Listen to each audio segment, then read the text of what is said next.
Good evening, everyone. Just courtesy, we gave this. Evening, everyone. We're going to call the public forum to order. If we could all please rise for the Pledge of Allegiance. Pledge allegiance to the flag of the United States of America and to the republic for which it stands, one nation, under God, indivisible, with liberty and justice for all.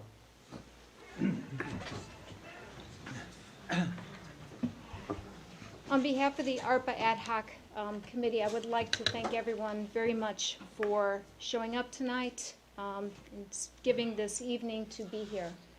Just a quick preview of what's going to happen tonight. We're just going to review briefly what the ARPA funds are, the charges of this committee, and then open up for public comment on their ideas on the best uses of the funds and their concerns surrounding the impact of the pandemic. Oop. Wait a minute, sorry about that. Okay, just a brief overview of the American Rescue Plan Act, or as we call it, ARPA.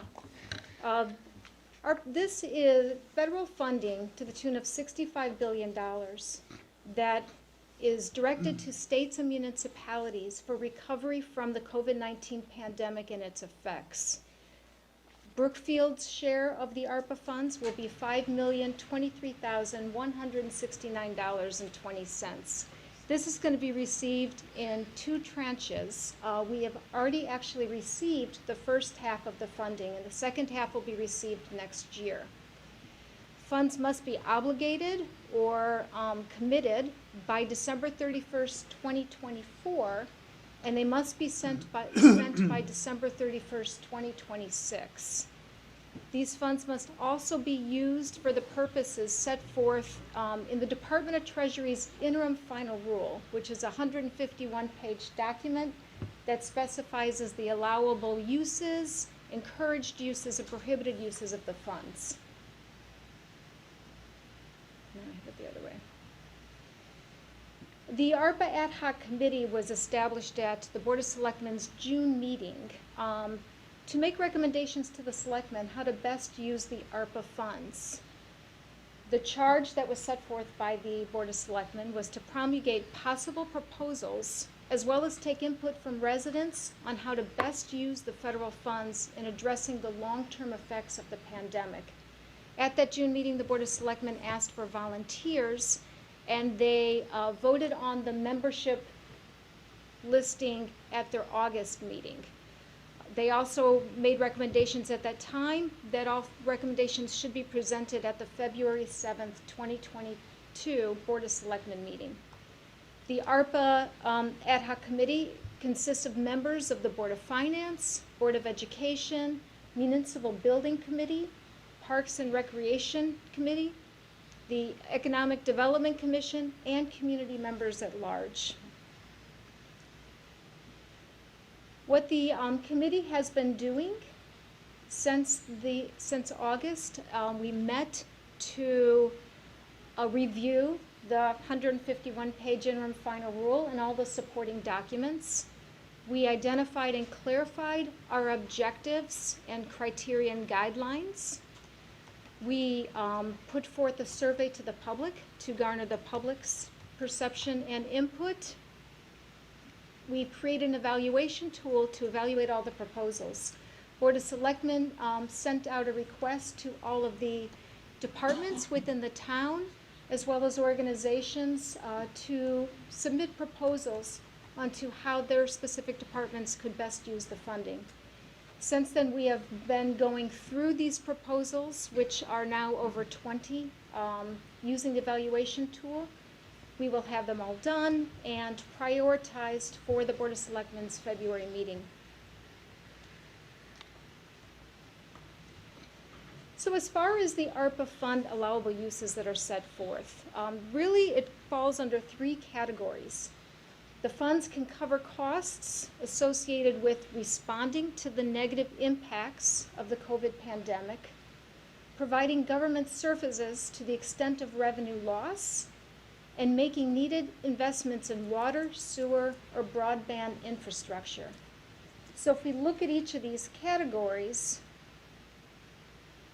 with the first one, responding to negative impacts of the COVID pandemic, falls really under two items. First, supporting public health responses. This can look like mitigation and prevention of COVID-19, improving or establishing behavioral health care services, payroll and benefits for public health and safety staff. This can also include premium pay for our frontline workers, and improving the design and execution of public and health programs. With this, it also looks at addressing the negative economic impacts. This can look like assistance to households that are in need in terms of food, rent, mortgage assistance, or literary job training assistance. It's also loans, grants, or technical assistance to small businesses and nonprofits. Look at rehiring government staff that was reduced as a result of the pandemic to our pre-pandemic levels, and aid to impacted industries such as tour, travel, and hospitality. If we look at the category for providing government services to the extent of revenue loss, in the interim final rule, it designates that towns can use some funds to replace lost revenue during the COVID pandemic using a formula that's specified within that rule. If we apply that specific formula to Brookfield, the town controller identified $1.9 million in lost revenue due to the COVID pandemic. Now, this is not the bottom line of what we saw in the town, but when we use the specific formula within the interim final rule, that's the number that was identified. That number relates to a broad latitude to use this $1.9 million to support government services. So what that means is that this $1.9 million does not have to follow the specific allowable uses that the rest of the funds need to be directed towards. If we look at the category of making needed investments in water, sewer, or broadband infrastructure, what we find under there is constructing, improving, and replacing wastewater or sewage treatment plants, improving our water quality, transmission, distribution.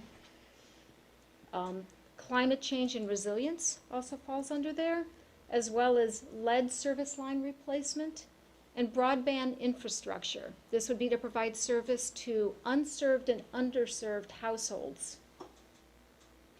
With that, we also find prohibited expenditures. We cannot use the ARPA funds to pay down unfunded pension liabilities, nor can we use it for paying interest or principal on outstanding debt, or to pay for legal settlements, or to contribute to a rainy day fund. Now you can consider Brookfield's general fund as a rainy day fund. So really what it sets forth here is that we need to spend this money. We can't just tuck it away into the general fund to grow the fund per se. So with the brief overview with ARPA, what we would like to do, and the main reason that we're here tonight, is to hear from the public. We'd like to hear what your greatest concerns and needs are regarding the COVID-19 pandemic, and what do you feel would be the best use of ARPA funds within the allowable uses. So what I'd like to do is invite everyone up. We're going to try to keep it at 3 minutes, and then if there's time afterwards, if people would like to speak again, we'll go ahead and anyone that feels like they need to say more is welcome to do so. All we ask is that you state your name and address, and this is for the public record, and we'd love to hear from each and every one of you. So how many people would be interested in speaking? If you wouldn't mind just raising hands so we can see. May we ask a question before we start the public input? Regarding what you just did? Certainly, of course. Okay. Of course. My name is Tony Carr. All right, if you just, we're not going to be able to hear you on the live stream if you don't come to the microphone, that's all. No problem. Tony Carr, 54 Indian Trail. Before we get into this, you said you had a list of some of the items already that you were going to review. What's your screening criteria and your evaluation criteria for Sure. the different things that are going to be. Okay. Thank you. Committee objectives, what we are looking at with each of the proposals. We're looking to address the COVID-19 impact, considering solving a few issues well versus trying to solve everything. In other words, we want to make the greatest impact with this $5 million. So instead of trying to spread it as many places as possible, goal is to generate a lasting impact to the town by directing it where it's most needed. We need to consider the investment impact on future budgets. That doesn't mean that we might not consider proposals that would create positions that go into future budgets. We just have to be careful and think about before that happens, because that will impact budgets moving forward. We look at the breadth of impact. In other words, how many people will these proposals impact? We want to try to make this an asset for as many people as we can. Look at the critical need of the impact. How great is the need of the specific proposals, social emotional impact, and the lasting value in the community. So those are the main criteria we're looking at. Does that answer? Are they equally weighted? We do equally weight them, yes. I will say, though, that once we rate these and get kind of a score, after we go through all the proposals, the committee plans on taking a look again and looking at everything with a fresh eye and perspective. So the score is not going to be the absolute guiding criterion. It will help aid in decision making, but it won't be the guide. And I do want to emphasize again that everything the ARPA Committee is doing are purely recommendations. These are recommendations we're making to the Board of Selectmen, who will then decide and bring it to the Board of Finance for approval.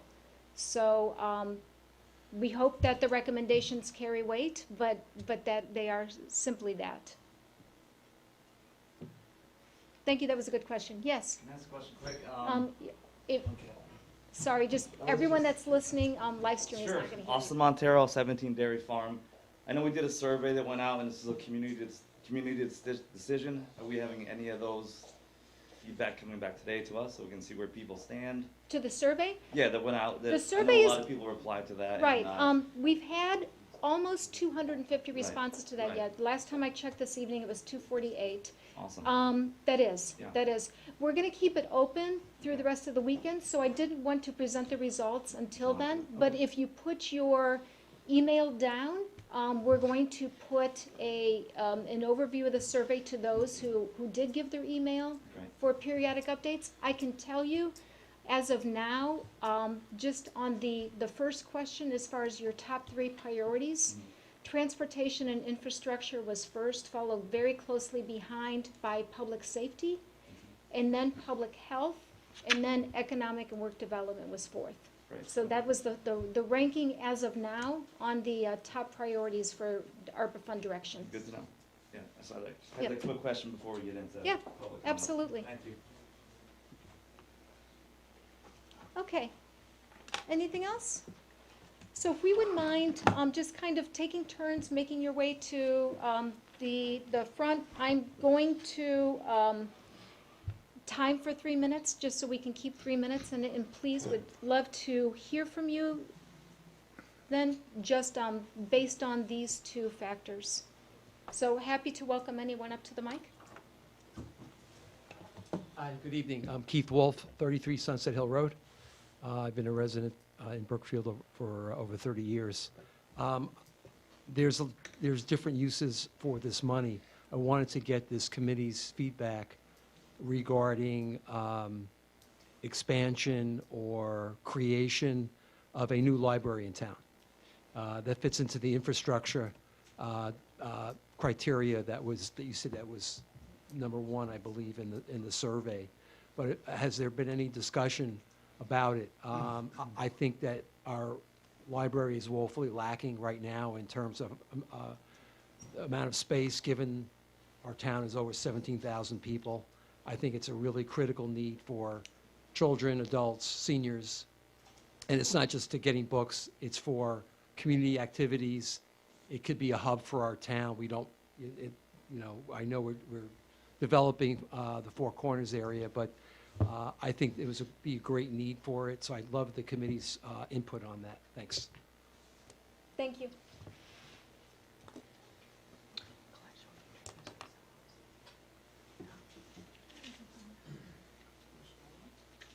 All right. Anyone else?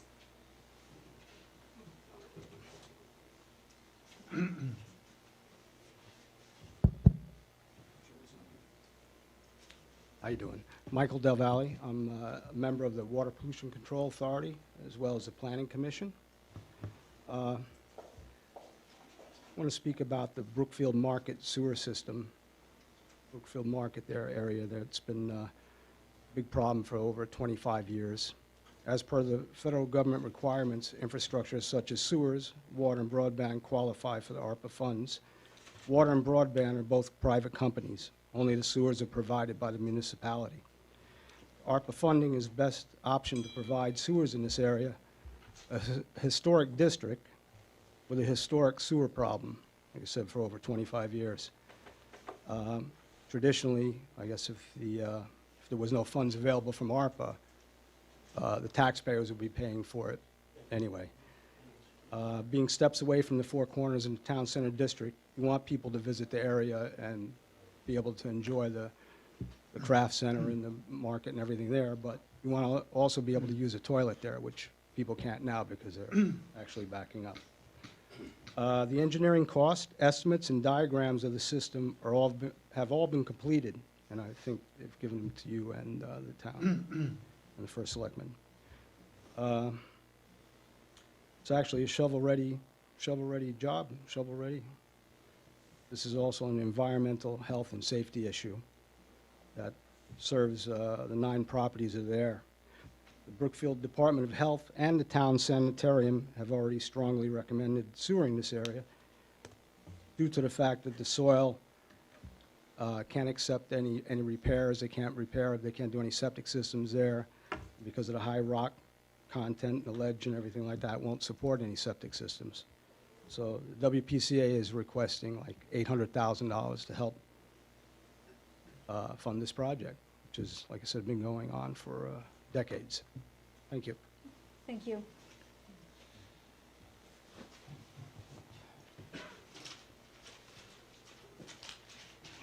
Carrie Swift, 25 Pocono Ridge Road. Excuse me.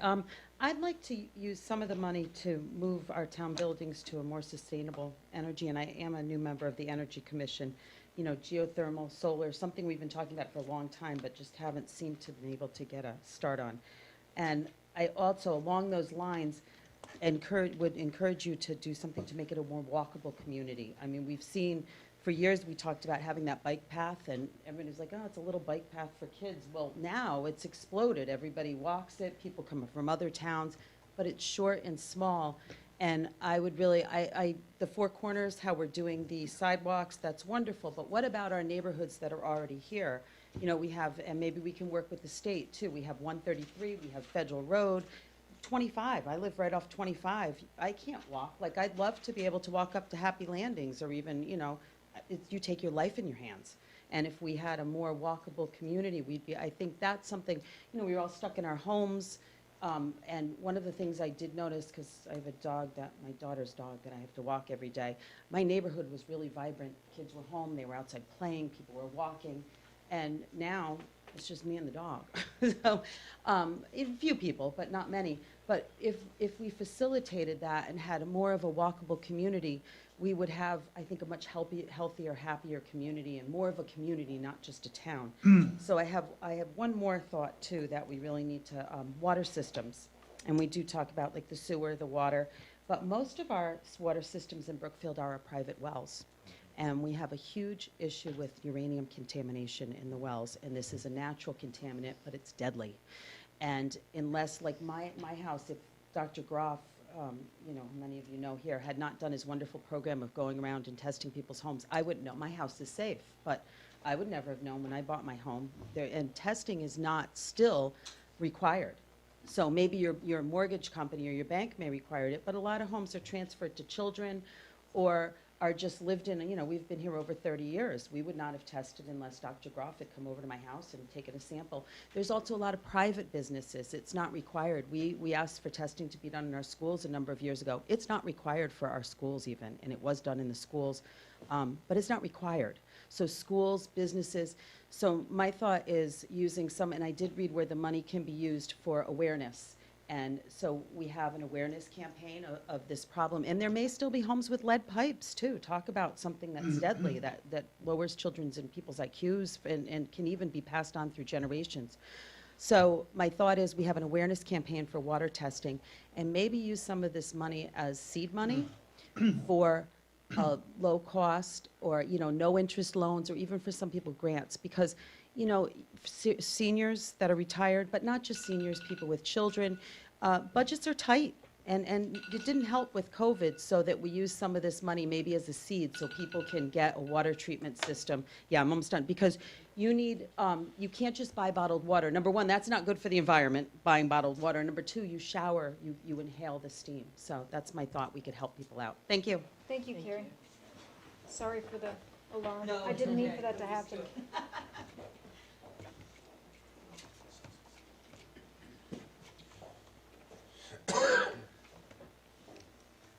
Howard Lasser, 116 Tower Road. Of course, you know that I volunteer as the executive director for the Brookfield Craft Center, so I would like to see some funding going to the arts, which have suffered tremendously during COVID. But if you asked me as a citizen of Brookfield where my first priority would be, it would be addressing public health, and specifically that would be addressing ventilation in our schools and other public buildings. I think that's all I have to say. Thank you. Oh, thank you for serving. I know you have a tough job. Thank you. Thank you, Howard.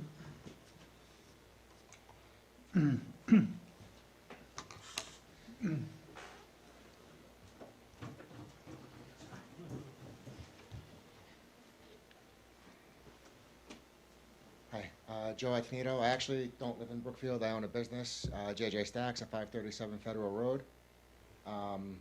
I think it's fair to, I think we could all agree that small businesses are not only the backbone of any small community, but also what got hit the worst during COVID, between labor, costs, shutdowns, capacity issues. And many of the small businesses locally in Brookfield, not just myself, opened during COVID, so we haven't qualified for anything, any relief, any aid, grants, loans.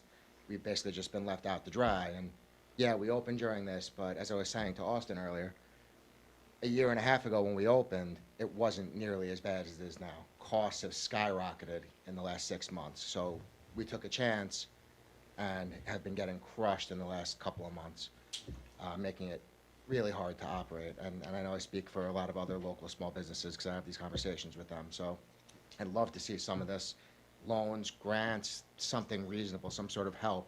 I mean, we employ your kids, we serve the community, we donate, not just myself, we donate to the local organizations, the sports, and this is a good chance to help us be here for the next 20 years or so, 10 years, 20 years, however many years, to still be a part of this awesome community. Like, I love it here, and I want to be here. Well, shirt. I got a sticker on my window. Like it's. I feel like I don't live here, but I feel like I'm a part of the town, and I want to be here. I want my kids to have the restaurant 20 years down the road. So hopefully you guys can figure that out for us. Thank you, Joe.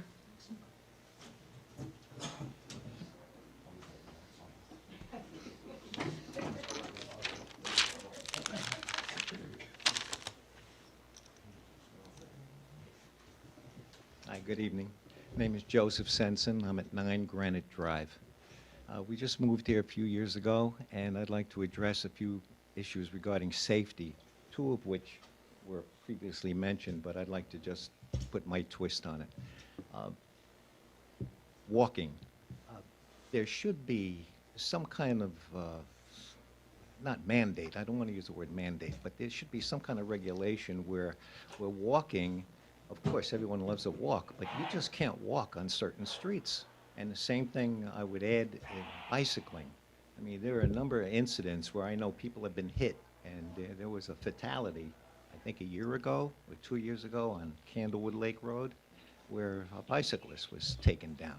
Now, they're with their infrastructure funds, maybe, perhaps, who knows, you could figure out a way in which you could regulate which roads are safer than other roads in order to walk on, in order to take a bike ride. And we've all seen a lot of people walking and using their bicyclists lately due to the COVID. They want to get out, and I don't blame them. Everybody wants to get out. But it has to be done in some kind of safety spirit. That's first. Secondly, another issue regarding safety. I don't know if they have defibrillators in every public building and at every sporting event, but I would recommend to the rec department that they get a defibrillator at every sporting event, and in every public building there should be one. And if you don't know how to use one, get trained. Use the money to train people on how to use one. It's very simple to do, and it's very manageable. And the last thing I have to say regarding safety is the water system. Where we live, there have been blasting going on. And when you blast, the aquifer gets disturbed greatly, and so much to the extent that your water should be tested after blasting is done. So some of this funding, I think, could be used for those people who get impacted by blasting in their neighborhood. You live on, I mean, this is one big rock ledge where we live. There's a road where we live on, off of Granite Road. It used to be dry. Now it's filled with water. If you try to go up Mountain Road this winter, you might hit an ice patch which never existed before, because the water is just coming out of the ground somehow. Well, somehow. There's blasting going on. And our great fire marshal, Mike, has been, and he's seen some of the problems that could happen due to blasting. Thank you for serving, and have a good night. Thank you, Jim.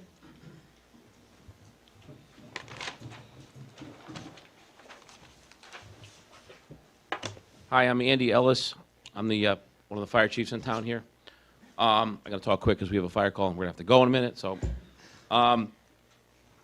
there's 70 volunteer firefighters and EMTs in town that volunteer their time, and in turn, you guys reap the benefits of about $4 to $5 million every year of wages that you're not paying and operations you're not paying. Tonight, I'm asking that you support those volunteers and our staff of 24 that we have that run the ambulance with us in protective equipment and emergency medical equipment. COVID wreaked havoc on some of our equipment. The decontamination processes that were involved in our equipment that we had to do after every call ruined the life, shortened them greatly of much of our equipment that we asked for. So we're asking that you support our requests so we can help the whole community. Since January of 2020, the fire department and the ambulance have responded to 4,800 emergencies as of November 1st. Okay, that's 4,800 calls. Okay, we couldn't work from home. We couldn't do a Zoom. We couldn't remote. We had to show up. We were the only agency in town that fully continued operating by need. The police department was right behind us. They altered a few things, did some things by phone, but they were right along there with us too. A lot of other people worked from home. We couldn't do that. We were exposed, and our people were exposed to things that the average person wasn't. And all we're asking for is that we properly equip and protect our first responders and our community with the list of equipment. You're talking about a lasting impact. The stuff that we're asking for will have a lasting impact. Defibrillators are included in that, sir. Over there, we're requesting for 24 defibrillators to replace old units. Again, anytime we did a cardiac arrest, the decontamination process that we had to use, these units were not designed for that. So our stretchers, our defibrillators, our monitors, all of it are all deteriorating rapidly, and they all need to be replaced. And it will be a budget strain on our budget, and I know that. I know there's only so much to go around. But the problem is COVID had a direct result on this. We had a very good replacement plan before COVID, and we have things spaced out. We work really well with the Board of Finance and the Board of Selectmen. COVID really expedited these things. And we're right now seeing a 20% increase in fire calls and ambulance calls right now. over the last couple of years. So we are getting busier, we're not slowing down. So that equipment's wearing out. I would like to invite you guys to come see our operation. I think to talk to our people that responded during COVID, they can give you a firsthand what they saw, the things they experienced, and what happened. I think it would benefit you guys greatly if you would come take a look at our operation. I'm here with Chief Grantley from Canwood Fire Department. We have a united front on this. We work very well together, but you guys can come, take a look at our operation, talk to us, look at the equipment that's in question, and we can kind of paint you a better picture. I mean, me standing up here for 3 minutes isn't going to accurately portray what went down for our people over the last 20 months or so. And I'm very proud of all of them. I didn't lose anybody. People could have walked away. They're not getting paid. They all stood up and they did some things. They ruined clothing. Some of these people that work for us isolated themselves to the point where they slept in another part of the house so they didn't get sick, so they could protect the people of Brookfield. They all did very amazing things. So my organization and Chief Gramling's organization is very unique in what they did, and we don't really do a good job of advocating for ourselves. But tonight, that's why we're here, because people, unless you had a direct contact with us during COVID, you took us kind of for granted. But we were there doing it every day. And we're just asking for a little back so we can continue to help our community, which we love. I'm 46 years here, born and raised. I'm a second-generation fire chief. I love this community. It's a great thing. I think all you people up here on this committee that volunteered are amazing people. And this is not an easy task by any means, because there's a lot of great causes. But I really, really would like you to consider public safety and come take a look at our organization. Please reach out to me. Jennifer has my number. She can get a hold of me. And we'll come down, and if you'd like to, if you're interested, come look at our operation. Thank you. Thank you. Thank you. Can I ask you a follow-up question? Yes, sir. Yeah. Just wondering if in your proposal, because, you're always, as you said, mindful when you ask through budgets and the process. The proposal you sent for us, was it pretty complete? The one you just got? Yeah. Yes. Okay. That's thorough. That's complete. There's some things that the fire company absorbed through COVID, and the town worked with us through some other things. But these are items that are it's protective equipment. It's equipment to take care of medical equipment, stretchers, and anything mechanical, electrical. It all got deteriorated with stuff. Whatever killed COVID, it was not meant to be. iPads. We burned through iPads like crazy because of the contact and the decon process. Yeah. It frightens me because I don't know what my people were exposed to. If it's doing that to the equipment, granted we were wearing respirators and things like that, but you know how things get, and I'm proud of everybody because they all stepped up, and this community needs to know that, what they did. We're not really good at really advocating for ourselves, but. Yeah. Well, I guess that's why I'm asking, because Yeah. I would my personal encouragement to you is to ask for whatever you need. I did. And Chief Gramling and I feel, we've met on this, and we feel that is what we need. That's not what we want. That's what we need. And there's a difference. I can want a lot of things. I can spend all that millions of dollars for sure. What you have in front of you is what this town of Brookfield needs for public safety, without a doubt. Thank you. Any other questions?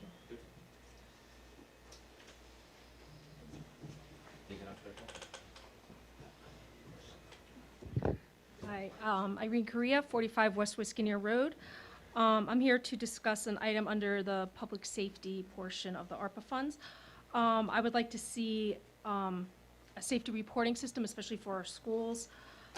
Some anonymous reporting tools are available out there. I don't know if everybody's aware, there's been some vandalism over in the BHS bathrooms. They got to the point where they didn't, it was so difficult to monitor, they actually shut the bathrooms down certain times of the day. Or they had only certain bathrooms where everybody knows how long that school is, and kids had to walk from one side of school all the way to the other end to use the one bathroom available. And I think it's actually kind of ridiculous. With an anonymous alert type thing, you can have a pinpoint timestamp of when something comes. If another child's in the bathroom, they hear somebody ripping off toilet seats and stuff, you have a timestamp of when something happened. Their name is not there, but then the administration can look at cameras in the hallways, see who's going in and out, and pinpoint it. And this is under public safety and health. A lot of these kids, I'll tell you, I have 3 of them. It was difficult with Zoom for almost a year and a half. some of them might be acting out when they get back to school. This is a tool that you can fund for several years to help administrators not have to deal with working on this and let them do their administrator jobs and use this tool to help with the public safety of our children in the schools. So, thank you. I'm sorry, can you repeat your name? I didn't catch your name. Irene Correa, Corea. C-O-R-E. Thank you. Thank you, Irene.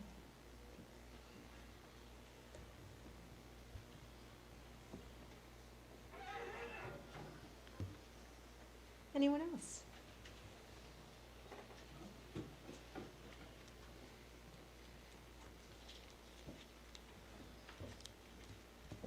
Good evening again, Tony Carr, 54 Indian Trail. One thing to consider is the lakes here are used a lot, not just by our own residents, but by others.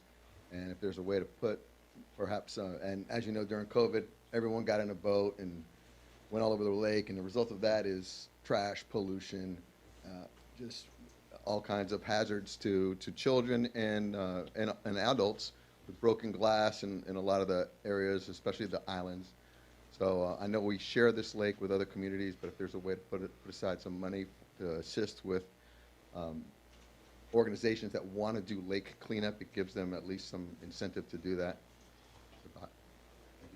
Thank you.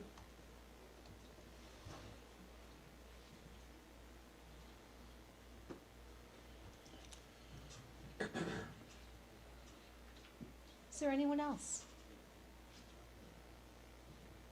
We've heard a lot of really great ideas. Is there anyone that would like to give input as to what they felt was the greatest impact to them or as a community of the COVID pandemic? Because that's important to understand as well.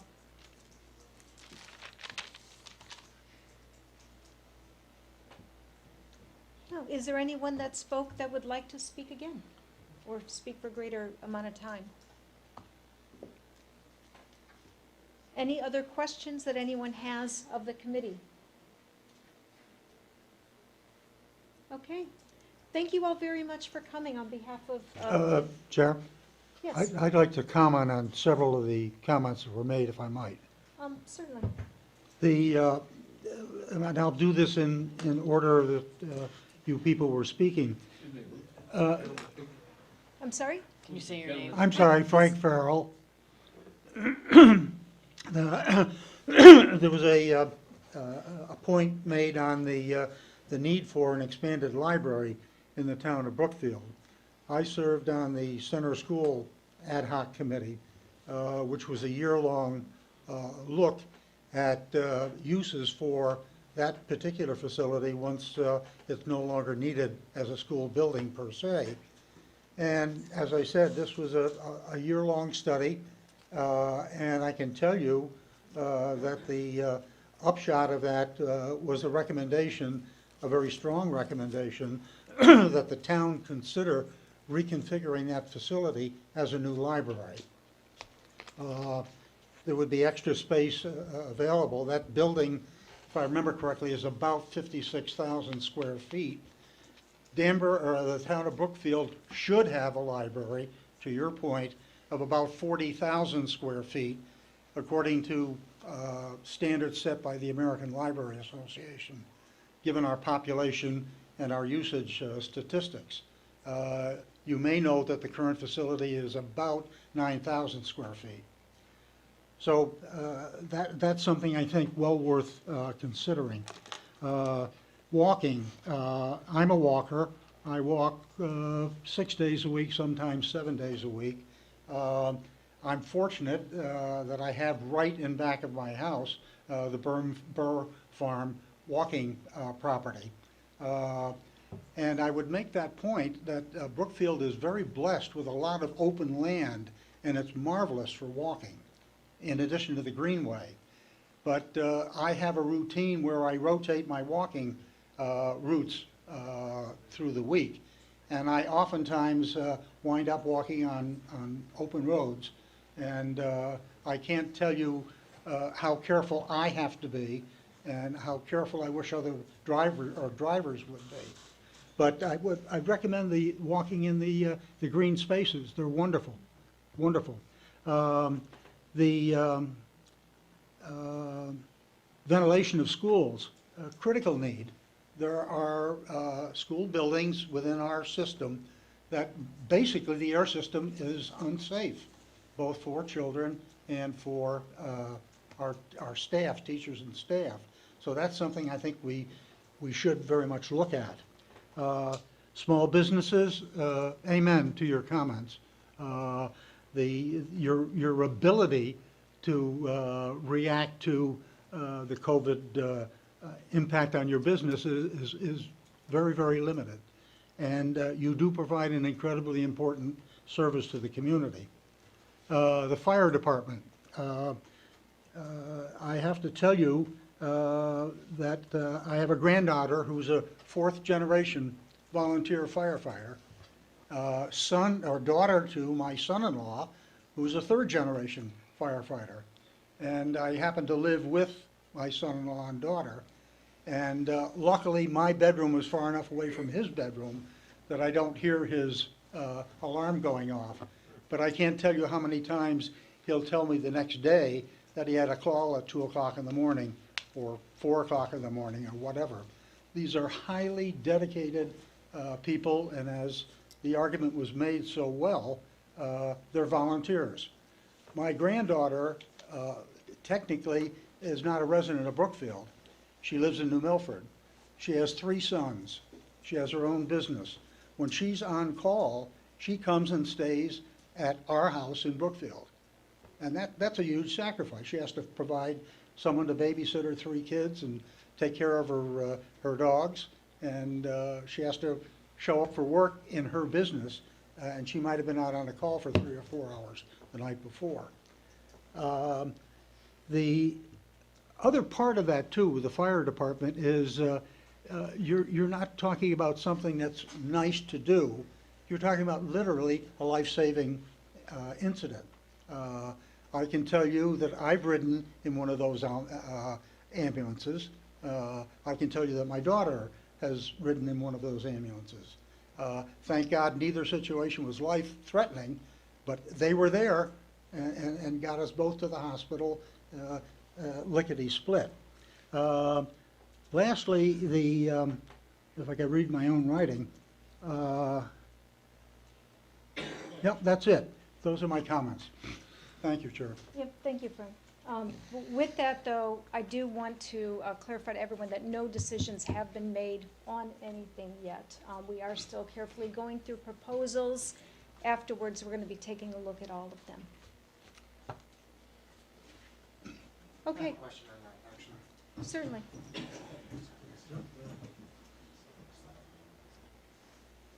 Could you just restate your name? Yeah, just for Joe the record? Atenito. Thank you. Is there like any idea of a time frame? I mean, Yes, we have been requested to make the presentation to the Board of Selectmen at their February 7th meeting. okay, so it's still a while out before. So we are probably a third of the way through proposals. We meet twice a month at least, for a couple hours a pop. So we plan to be finished with all of the proposals by the end of the year, and then spend January prioritizing, ranking, and determining the recommendations that we'll be making to the Board of Selectmen at the February meeting. Thank you. Yeah.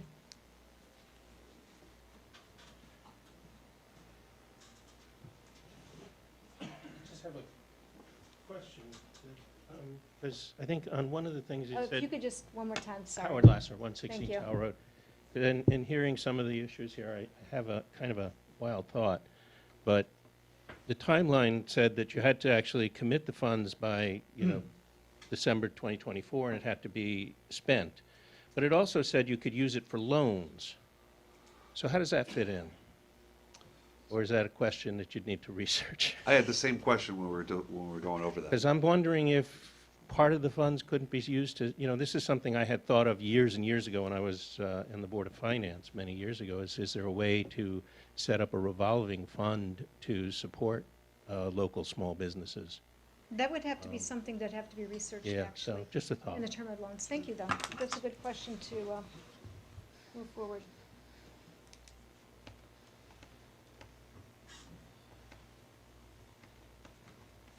Okay, anything else? Once again, thank you all so very much for being here. This has been very helpful for us. If anyone has not yet taken the survey, I please encourage you to. You can find it on the town website. And if you would like to, it's purely optional. If you'd like to put your email address on then, we're going to be providing periodic updates, such as the results of the survey and the recommendations once we make them to the Board of Selectmen. So thank you all very much. Is this the only public solicitation of ideas that you're going to have? Yes, we did it through the survey and then through this public forum. Yes. Just to make a point of that, though, our meetings are public meetings, and we do have a public comment section at every meeting. So Yes, thank you for anybody could clarifying. come and attend, listen, and make comment during public comment. So, We meet on the first Monday of the month and the third Thursday of every month at 7 o'clock in room, upstairs. it's upstairs, I think it's 229. It's the TSO curriculum room in the town school office building. Thanks again, everybody.